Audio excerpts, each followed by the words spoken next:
There is a different feeling in the air around Berea right now, and if you are a real Cleveland Browns fan, you can feel it deep in your soul. Something is shifting behind the scenes, and it could redefine the future of this franchise for years to come. We are standing at a massive crossroads, and the buzz is getting louder every single day right now. Before we dive into this potential game changer, make sure you hit that like button and subscribe to the channel. We need the real Browns faithful here because something huge is finally happening for our team. The rumors are starting to swirl, and it all centers around a name that might not be on everyone's radar just yet, but it absolutely should be. Our own rookie tight end, Joe Royer, has been opening up about a former teammate, and his words are carrying a lot of weight inside the building. He is talking about Brendan Sorsby. This isn't just some casual praise between friends, because Royer caught nearly 80 passes from this kid back at Cincinnati. When a player who is already in our locker room starts calling someone a first-round talent, the front office tends to listen very closely. There is growing speculation that Andrew Berry might be looking at Sorsby as a potential steal in the upcoming supplemental draft. We know exactly how Berry operates by now. He isn't afraid of a story that comes with a bit of a cloud if the talent is undeniable. Sorsby is currently navigating a difficult situation in a treatment facility for a gambling addiction, and that has the entire league watching from a distance with caution. For the Browns, this could be that ultimate low-risk, high-reward scenario that completely changes the trajectory of the quarterback room. Now this is where it gets interesting, because the supplemental draft is such a unique beast in the NFL. If Sorsby is officially ruled ineligible by that crucial June deadline, the path to Cleveland becomes very real. You have to wonder if the Browns are already doing the heavy lifting behind the scenes to see if he fits the culture Todd Monken is building. It feels like the team is searching for that next spark and someone with the size and the arm strength to really push this offense over the edge. Royer has been very vocal, saying Sorsby has all the tools and the processing speed to succeed. It makes you think about what could happen if they reunited in our colors. There is a sense of cautious excitement because we have seen this team take chances on troubled backgrounds before, and it often pays off. Some of those gambles led to the most productive rookie classes in the league last year. If the coaching staff believes Royer's assessment, we might be looking at a future starter being acquired in a very unconventional way. But we have to talk about the reality of the situation, because this move wouldn't come without some serious questions. The NFL's anti-gambling policy is notoriously strict, and there is a very real possibility that Sorsby could start his professional career serving a suspension. That is a heavy burden for a young player to carry into a new locker room. However, the Browns have proven time and time again that they are willing to provide a support system for players who are committed to making a change. Andrew Berry has built a culture where second chances aren't just given away, but they are earned through hard work and transparency. Some reports suggest that the Browns have already done a significant amount of homework on Sorsby's background. They start scouting these quarterbacks years in advance, so they likely already had a profile on him before these off-field issues even surfaced. Now they have the added benefit of having Joe Royer right there to give them the inside scoop on his character and his work ethic. Royer mentioned that Sorsby is a hell of a player who is big and quick with elite arm strength. That sounds exactly like the type of dual threat weapon that Todd Monken loves to integrate into his vertical passing game. The tension comes from the unknown of the treatment process. The Browns would need to be absolutely certain that Sorsby is on the right path before they would ever consider using a future draft pick to secure him. It is a calculated gamble that could either look like a stroke of genius or a major distraction. But that is the nature of the business when you are trying to find an edge in a competitive division. Every decision has a ripple effect on the rest of the roster and the chemistry of the team. We have seen how a single addition can galvanize a group or create unnecessary noise. The focus in Berea is always on the long-term vision, and adding a first-round talent for a fraction of the cost is almost too tempting to ignore. It feels like the organization is preparing for every possible outcome as the June deadline approaches.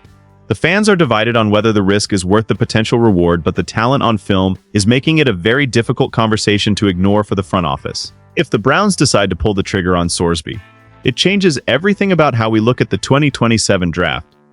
Think about the strategic advantage of securing a high-level quarterback prospect without having to tank for a top 5 pick. This roster is far too talented to be picking at the top of the draft. Anyway, especially with this defense returning, almost everyone from their top-ranked unit. We have added playmakers like Casey Conception and Denzel Boston, and the offensive line has been completely retooled to provide maximum protection. Adding a young quarterback with Sorsby's ceiling into that environment would be like adding fuel to a fire. It allows the team to focus their future assets on other areas of need while having a developmental piece waiting in the wings. This is where things change because it shifts the timeline of the entire franchise. Todd Monken's system thrives when there is a quarterback who can threaten the defense with both his legs and his arm. Royer's endorsement wasn't just about Sorsby being a good guy. He specifically highlighted how fast he processes the game. In the NFL, that is the difference between a bust and a star. The biggest question remains how the league office will handle the eligibility and the potential discipline. But if the Browns are confident in their internal scouting, they might decide that the talent is simply too great to pass up.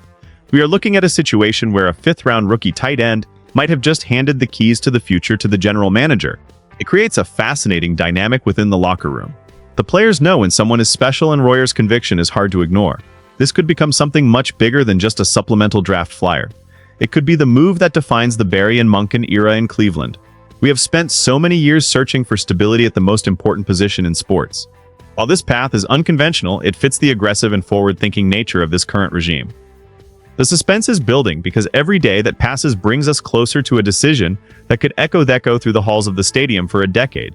This is about finding that diamond in the rough and polishing it until it shines in the Dawg Pound for everyone to see. I am going to be honest with you guys, because this situation actually worries me and excites me at the same time. As a fan who has seen everything this team has been through, it is hard not to feel a bit of anxiety whenever we talk about a player with off-field baggage. We have been down some rocky roads before, and the last thing we need is a distraction that takes away from the progress we have made. But then I look at the film, and I listen to what Joe Royer is saying, and I start to see the vision. I really like the idea of a quarterback who already has a built-in connection with one of our young pass catchers. Chemistry is something you cannot fake, and Royer had over 900 yards with Sorsby over the last 2 seasons. That is a massive head start for any young player entering the league. I think fans should pay attention to how Andrew Berry handles this, because he is a master of managing risk. If he feels comfortable, then I think we should feel comfortable too. This could be incredible if Sorsby gets his personal life in order and translates that first-round talent to the professional stage. It would be the ultimate story of redemption and a testament to the culture we are building in Cleveland. On the other hand, this could become a problem if the league decides to make an example out of him with a lengthy suspension. It is a delicate balance, and I find myself leaning toward taking the chance. We aren't in a position to play it safe if we want to beat the best teams in the AFC. We need elite talent, and sometimes that talent comes with a few question marks that need to be answered. I trust the process that has brought us this far, and I think the reward of finding a franchise-caliber arm in the supplemental draft is worth the gamble. It shows that we are always looking for ways to improve, and we aren't afraid to be bold. This move would signal to the rest of the league that the Browns are playing chess while everyone else is playing checkers. I'm keeping a very close eye on the news wire as we get closer to the end of June, because this feels like a defining moment for us. The clock is ticking, and the tension in Cleveland is only going to grow as we approach that June 30 deadline. We are all waiting to see if Brendan Sorsby officially enters that supplemental draft and if the Browns are the ones to make the move. The endorsement from Joe Royer has set the stage for what could be one of the most talked about acquisitions of the summer. It is a story of potential and second chances that perfectly aligns with the identity of this city and this team. We are a fan base that knows all about resilience and the road to recovery. The future is uncertain, but the possibility of adding a first-round talent to this roster is something that should have every single one of you on the edge of your seat. This story is far from over, and the implications are massive. I want to hear from the real fans in the comments below. Do you think the risk is worth it, or should we stay away from the drama? Would you trust Royer's evaluation of his former quarterback? Let me know your thoughts, because this is a conversation we need to have as a community. Don't forget to like this video and subscribe if you want to stay updated on every single development in Berea. We are all in this together, and the next few weeks could change the Cleveland Browns forever. Keep the faith, and as always, go Browns. We will be right here watching every move as the future unfolds before our very eyes.